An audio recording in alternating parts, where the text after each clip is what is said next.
স্থানাঙ্ক জ্যামিতির এই চ্যাপ্টারে তোমাদের বেশ কয়েকটা জিনিস একদম প্রত্যেকবার হুবহু আসে। সো ওরকমই বেশ কয়েকটা জিনিস এবং খুব গুরুত্বপূর্ণ কিছু জিনিসপত্র বা কনফিউশন তোমাদেরকে আমি দূর করবো আজকের এই ভিডিওতে।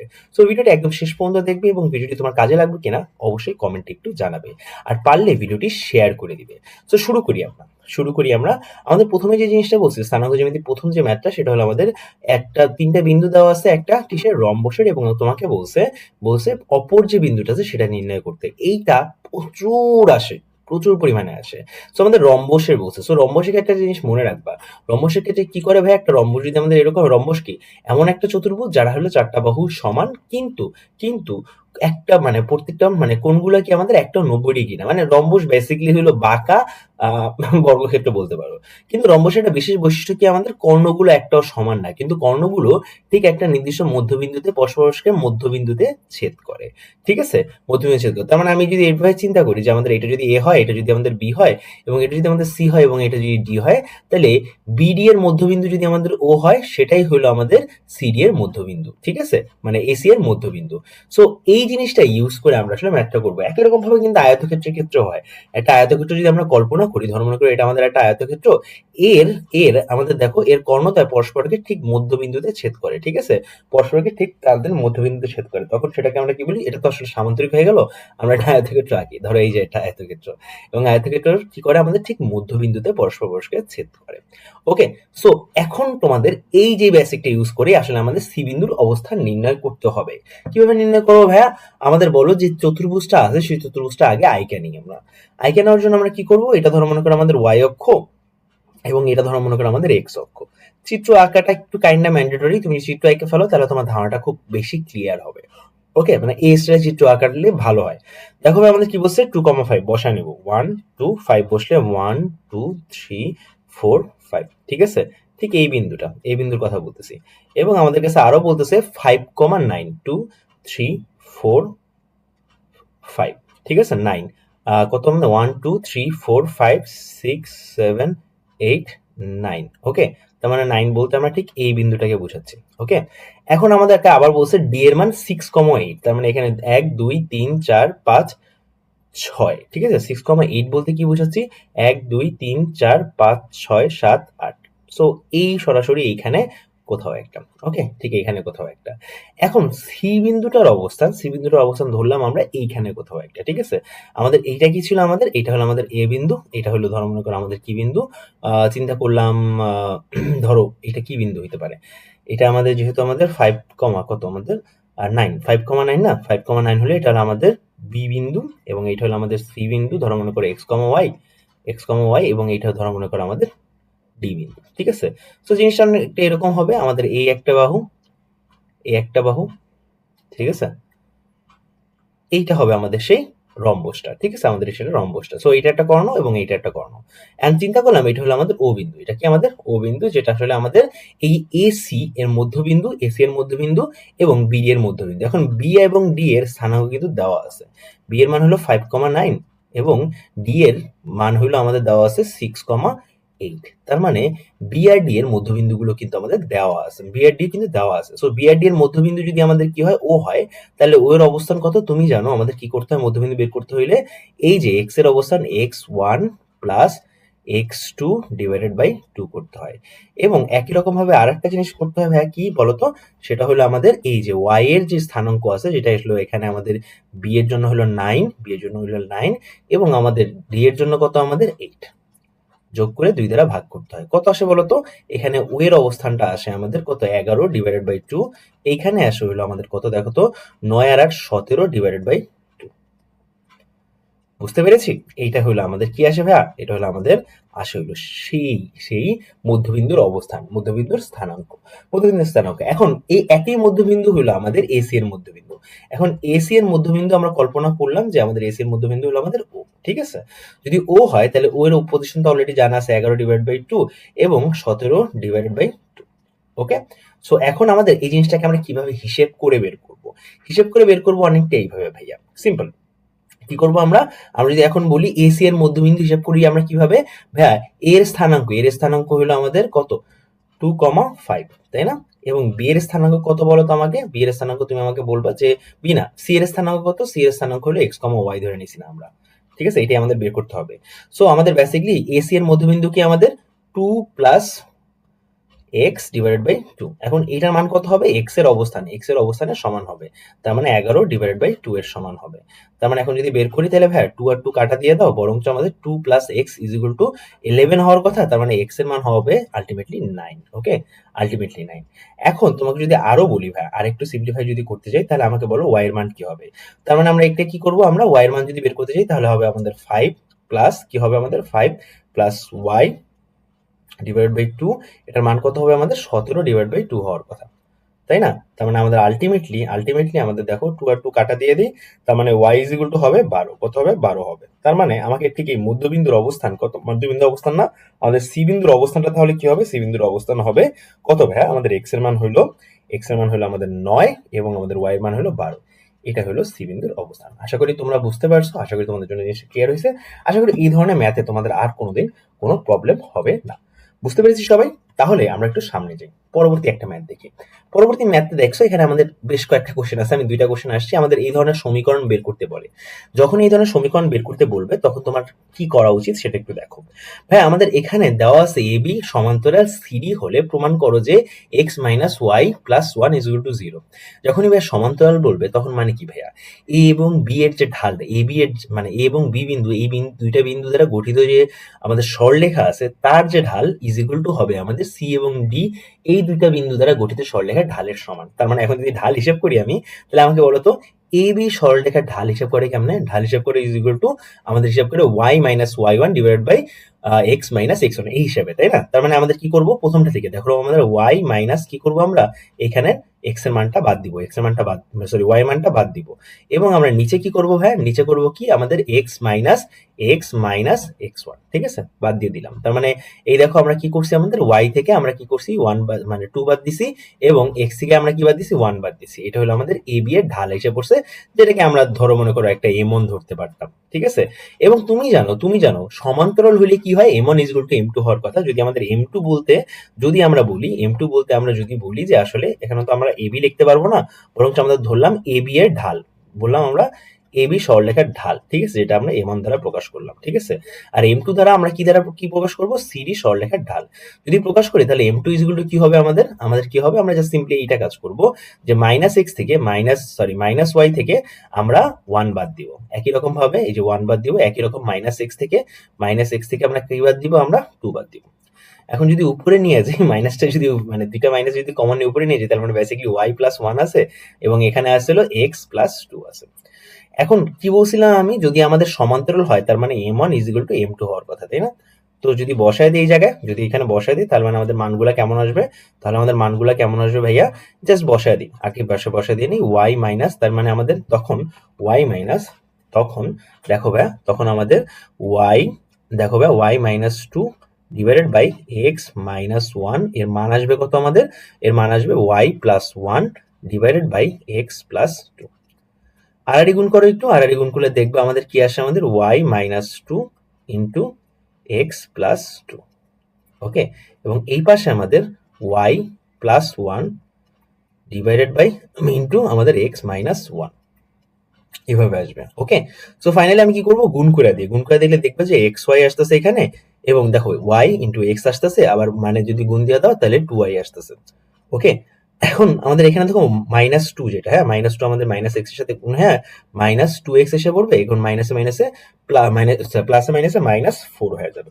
ওকে, প্লাসে মাইনাসে কি হয়ে যাবে, মাইনাস ফোর হয়ে যাবে, and is equal to x y হয়ে যাবে, এখানে আমাদের ওয়াই মাইনাস ওয়ান ওয়াই হয়ে যাবে, মাইনাস ওয়াই হয়ে যাবে, one into X plus one x হয়ে যাবে, এবং ওয়ান মাইনাস কি হয়ে যাবে, দেখো ভাই এখানে ওয়ান আছে, এখানে আমাদের আবার ওয়ান আছে, এখানে ওয়ান হয়ে যাবে, মাইনাসের ওয়ান হয়ে যাবে।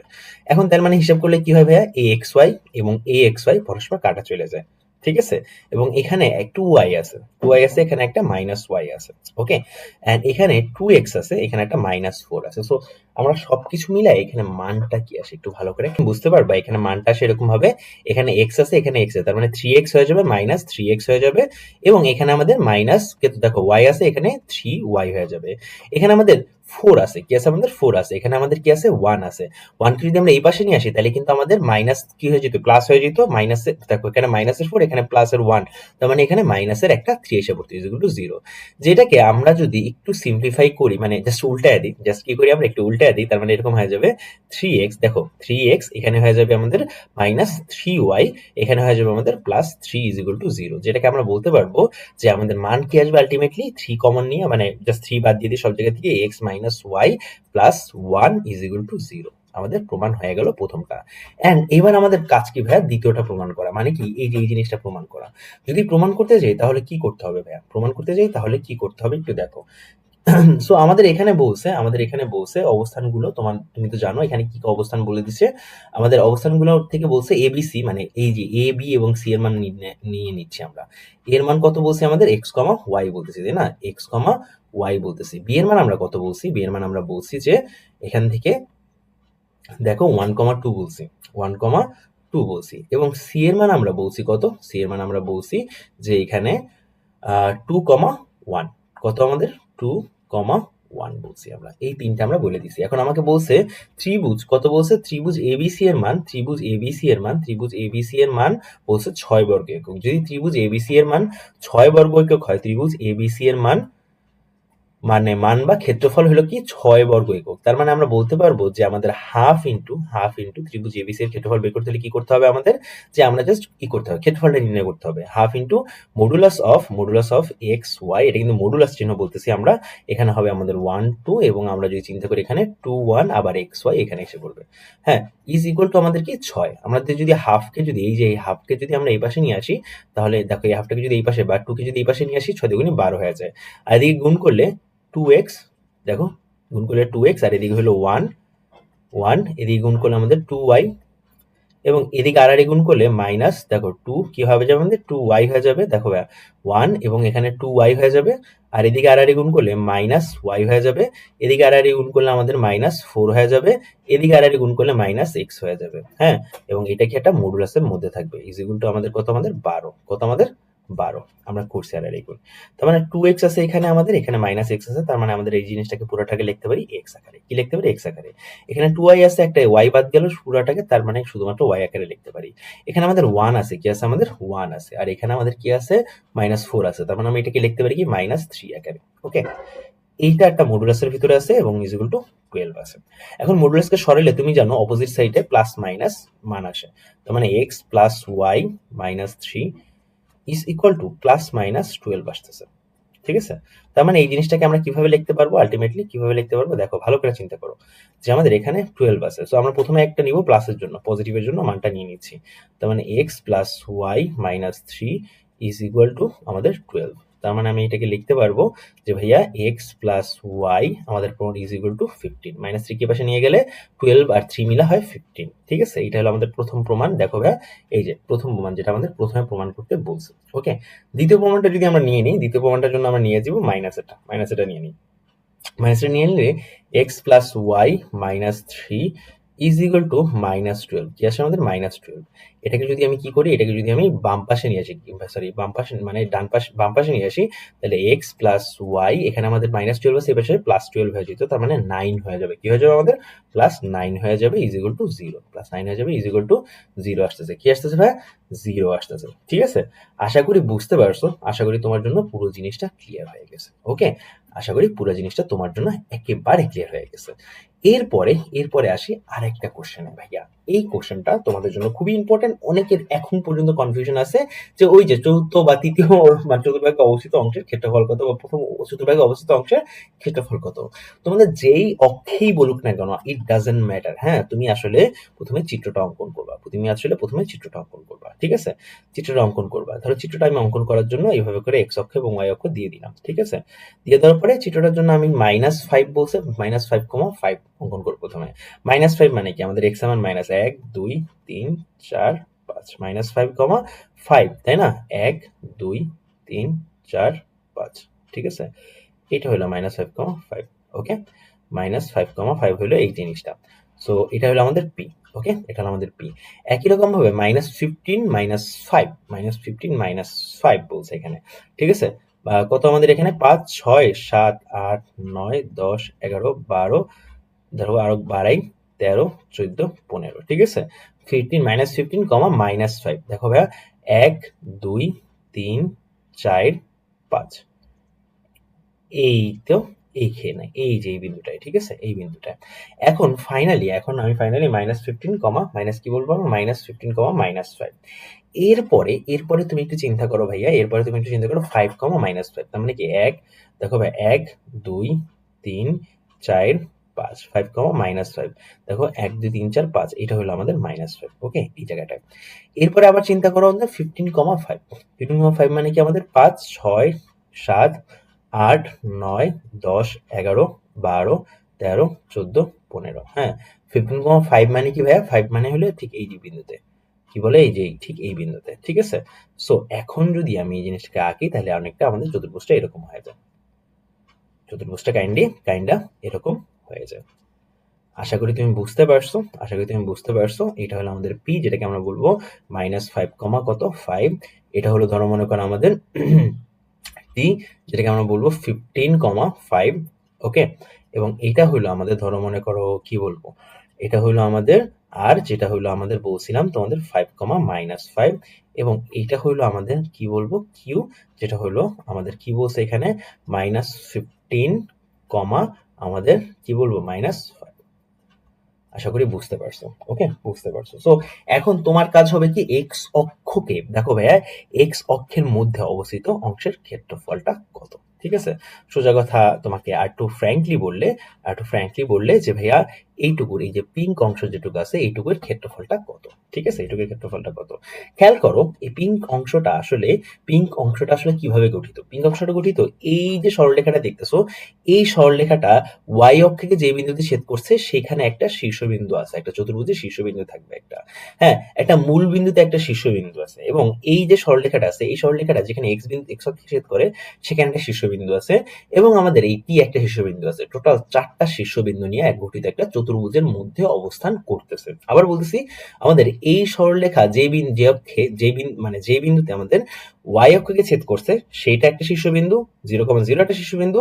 আর একটা হলো আমাদের এই সরলরেখাটা, এই সরলরেখাটা আর এবং টি আর যে সরলরেখাটা যে অক্ষে ছেদ করতেছে সেটা সেই অক্ষে একটা শীর্ষবিন্দু, সেটার উপরে একটা শীর্ষবিন্দু এবং টি একটা শীর্ষবিন্দু, 4টা শীর্ষবিন্দু দিয়ে আবদ্ধ ক্ষেত্রফল নির্দেশ করতেছে। সো আমাদের অলরেডি কিন্তু এটা হলো আমরা কয়টা বিন্দু পাইছি, আমরা 2টা বিন্দু কিন্তু পাইয়া গেছি। কত আমাদের এটা 0,0, ঠিক আছে।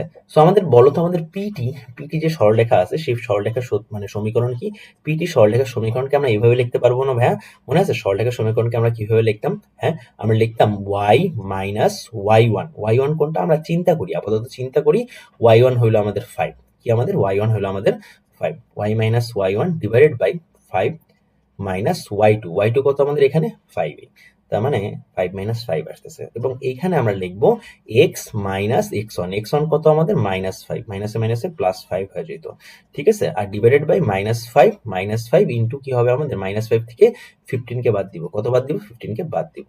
সো ফলে আমাদের দেখো কি অ্যান্সার আসে আমাদের y -5, নিচে আসে আমাদের কত 0, আর এদিকে আসে আমাদের কি x +5, আর এখানে আসে আমাদের -20, ঠিক আছে। আর যদি গুণ করি দেখো যদি গুণ করি তাহলে আমাদের মানটা এইভাবে আসে, y -5 is equal two ultimately 0 আসে। তার মানে আমাদের এই যে এই সরলরেখাটার সমীকরণ কি, y ইজ ইকুয়াল টু 5, ওকে। তার মানে ঠিক এই বিন্দুটার শীর্ষ যদি তুমি নির্ণয় করতে যাও, এই বিন্দুটার অবস্থানটা অনেকটা এরকম, x এর মান হলো 0, y অক্ষের উপরে x এর মান কি আমাদের 0, y এর মান কত আমাদের 5, তার মানে আমাদের ঠিক বলবো যে এই বিন্দুটাকে আমরা যদি ধরি n বিন্দু, কি আমাদের n বিন্দু, ঠিক আছে, n বিন্দুর অবস্থান কত আমাদের 0,5। আশা করি বুঝতে পারছো। এরপর আমাদের কি বের করতে হবে, এই বিন্দুর অবস্থান বের করতে হবে। এখন এই বিন্দুটা কি আমাদের যে সরলরেখাটা আছে তার যেই বিন্দুতে দেখো ভাই x অক্ষের উপরে যেহেতু y এর মান 0, তার যে বিন্দুতে y এর মান 0 সেই বিন্দুটা হইলো আমাদের মূলত আসলে এই বিন্দুটাকে আমরা ধরলাম m বিন্দু, কি বিন্দু আমাদের m বিন্দুর অবস্থান নির্ণয় করতে হবে। হ্যাঁ, এম বিন্দুর অবস্থানে প্রথম যে জিনিসটা আমরা জানি সেটা হলো এরকম যে আহ, এখানে ওয়াই এর মান 0, ঠিক আছে, ওয়াই এর মান 0। সো এটা আমরা বসাবো পরবর্তীতে। সো আমাদের আরেকটি সরলরেখার সমীকরণটা নির্ণয় করি প্রথমে। যদি নির্ণয় করতে যাই তাহলে তুমি এটা দেখবে যে ভাইয়া আমরা ধরলাম কি আমাদের ওয়াই মাইনাস ওয়াই ওয়ান আমরা চিন্তা করলাম যে 5 এখানে 5, এবং 5 থেকে আমাদের কাকে বিয়োগ দিতে হবে, -5 কে বিয়োগ দিতে হবে। মাইনাসে মাইনাসে কি হয়ে যাবে, +5 হয়ে যাবে। এন্ড আমাদের এখানে দেখো ভাই আমাদের কি করতে হবে, এক্স মাইনাস কত করতে হবে, 15 করতে হবে। কি করতে হবে, 15 করতে হবে। এবং তার থেকে কত বাদ দিতে হবে আমাদের, 15 থেকে আমাদের 5 কে বাদ দিতে হবে, 15 থেকে আমাদের 5 কে বাদ দিতে হবে। ফলে আমাদের অ্যান্সারটা কেমন হবে ভাইয়া, অ্যান্সারটা হবে y মাইনাস 5 হবে, নিচে হবে আমাদের 10, আবার এইখানে হবে x মাইনাস 15, নিচে হবে আমাদের কত, আমাদের 10। ওকে, 10 10 কাটা, তার মানে আলটিমেটলি আমি এখানে বলতে পারবো y minus 5 is equal two x minus 15। এখন একটা কাজ করি ভাইয়া, এখন একটা কাজ এটা করব যে আমরা দেখো ভাই এখানে কি আমাদের ঠিক এই বিন্দুতে আমাদের y এর মান কত, এই বিন্দুতে ঠিক এই বিন্দুতে আমাদের y এর মান কত, এই বিন্দুতে আমাদের y এর মান কিন্তু আমাদের 0, y এর মান কত আমাদের 0। যদি বসায় দেই তাহলে মানে 0 minus 5 is equal two x minus 15। হ্যাঁ, যদি 15 কে এই পাশে নিয়ে যাই, তাহলে হবে x is equal two 15 minus 5। তার মানে অ্যান্সার হবে, সুতরাং এক্স এর মান হবে কত আমাদের 10, এক্স এর মান কত হবে 10। দেখো এক্স এর মান হলো 10, ওয়াই এর মান হলো কত আমাদের, ওয়াই এর মান হলো কত 0। ঠিক আছে, সো আমাদের এই বিন্দুর অবস্থান কত, আমাদের এই বিন্দুর অবস্থান হইলো আমাদের 10,0, 10,0। মাথায় থাকে জন্য এই বিন্দুর অবস্থান কত আমাদের 10,0। এইবার যদি ক্ষেত্রফল নির্ণয় করি তখন আসলে ম্যাটার করবে। সো আমাদের বিন্দুগুলো আমরা এখান থেকে নিয়েছি, আমাদের বিন্দুগুলো কি কি আমি যদি বলি, আমাদের বিন্দুগুলো হলো অনেকটা এরকম দেখে নিও। আমাদের একটা বিন্দু হইলো মূল বিন্দু, যেটা হলো 0,0, ঠিক আছে। একটা বিন্দু হইলো আমাদের কত, আমাদের 10,0। একটা বিন্দু হলো আমাদের 10,0, যেটাকে আমরা এম বিন্দু বলছি, সেটা হলো আমাদের 10,0। আর একটা বিন্দু হইলো আমাদের কি, এখানে আমাদের টি বিন্দু 15,5, 15,5, 15,5। অ্যান্ড আরেকটা বিন্দু হইলো আমাদের কোনটা, আরেকটা বিন্দু হইলো আমাদের এই যে এই বিন্দুটা, যেটা হলো এন বিন্দু 0,5, এন বিন্দু 0,5। ওকে, সো সবগুলা বিন্দুই আমাদের কিন্তু জানা হয়ে গেছে। এবার আমরা ক্ষেত্রফল নির্ণয়ের সূত্রটা বসায় দিই। ক্ষেত্রফল নির্ণয়ের সূত্র কি, হাফ অফ কি হবে, আমাদের সবগুলা বিন্দু বসাবো। প্রথমে দেখো ঘড়ি কাঁটার বিপরীতে বসালে 0/0 আগে বসে। এরপরে কি বসে ভাই, এরপরে বসালে যেটা y অক্ষের উপর অবস্থান করতেছে, অবশ্যই এইটা, ঠিক অবশ্যই এইটা। তার মানে 10, তারপরে হলো 0। হ্যাঁ, তারপরে আমাদের দেখো ভাই y না, সরি x অক্ষের উপর অবস্থান করতেছে, ওইটা বসে আগে। এরপরে বসে হইলো x এবং y অক্ষের মাঝখানে যেটা আছে সেটা হলো 15,5। এরপরে বসে হইলো 0,5। আর তারপরে আবার কি বসে, 0,0 আবার বসে। তো এবার যদি আমরা কি করি, ক্ষেত্রফলটা হিসাব করি, এটা হলো ক্ষেত্রফল, ঠিক আছে। ক্ষেত্রফল মানে চতুর্ভুজটার ক্ষেত্রফল। যদি ক্ষেত্রফল হয় এইটা, মানে আসলে ওই যে এক্স অক্ষে অবস্থিত চতুর্ভুজে যে অংশটা আছে, এক্স অক্ষ মানে প্রথম অক্ষে অবস্থিত চতুর্ভুজের যে অংশটুকু আছে সেটা ক্ষেত্রফল। তার মানে হাফ ইন্টু আমাদের কি হবে, এখানে আমাদের দেখো আড়াআড়ি গুণ দিয়ে দিই, 0 0 10 ইন্টু 5 কত হয় আমাদের 50 হয় না, 50 হয়। ওকে, এবং আমাদের 15 ইন্টু 5 কত হয় ভাই বলো তো, 5 15 75 না, 5 15 কত আমাদের 75 হয়। ওকে, আর বাকি এখানে 0, আবার আড়াআড়ি করলে এদিকে 0, এদিকে 0, এদিকে 0, এদিকে 0, সব 0, ঠিক আছে। এইটা হয় এটার পাশে মডুলাস, যেটাকে আমরা বলতে পারবো 75 আর 50 মানে কত, 75 আর 50 কত হয় বলতো, 100, 125, 125কে যদি 2 দ্বারা ভাগ দাও তার মানে কি টোটাল 125 হয়। কত হয় আমাদের, 125কে যদি 2 দ্বারা ভাগ দাও, তুমি জানো 6 দুগুণী 12, হ্যাঁ। আর তুমি এটাও জানো যে ভাইয়া 2 দুগুণী 4। ওকে, 62 পয়েন্ট, তাহলে কত 5 আসে, ঠিক আছে, 5 দুগুণী 10, তার মানে 62.5 আসে। এটা হলো আমাদের ফাইনাল অ্যান্সার। আশা করি তোমরা বুঝতে পারছো, এটা হলো আমাদের সেই ফাইনাল ক্ষেত্রফল। তোমরা এইভাবেই তোমাদের এই সমস্ত প্রবলেমগুলো সলভ করবা। ওকে, সো তোমাদের এরকম আরো যে সমস্ত প্রবলেম আছে আমাকে অবশ্যই জানাতে পারো। এটাও হলো তোমাদের টোটাল কত, আমাদের এটা নিয়ে তোমাদের 8টা ভিডিও হয়ে গেছে, আরো একটা ভিডিও আমি দিছি, 9টা ভিডিও, ক্লাসের একটা 10টা ভিডিও, এবং আর একটা ভিডিও তোমাদের কিন্তু দিয়ে দিব আজকে ক্লাসের লাস্টে, মানে আজকে লাস্টের দিকে, মানে একদম সন্ধ্যার আগের দিকে। সো এইটা নিয়ে আমাদের তাহলে কি হয়ে যাবে, আমাদের টোটাল 11টা ভিডিও যেটা তোমাদের দেওয়ার কথা দিয়ে দেওয়া হবে। ওকে, ইনশাল্লাহ তোমাদের সাথে দেখা হবে ঠিক নেক্সট ক্লাসে। ভালো থেকো তোমরা সবাই, দেখা হচ্ছে ঠিক নেক্সট ক্লাসে বা নেক্সট ভিডিওতে অ্যাকচুয়ালি।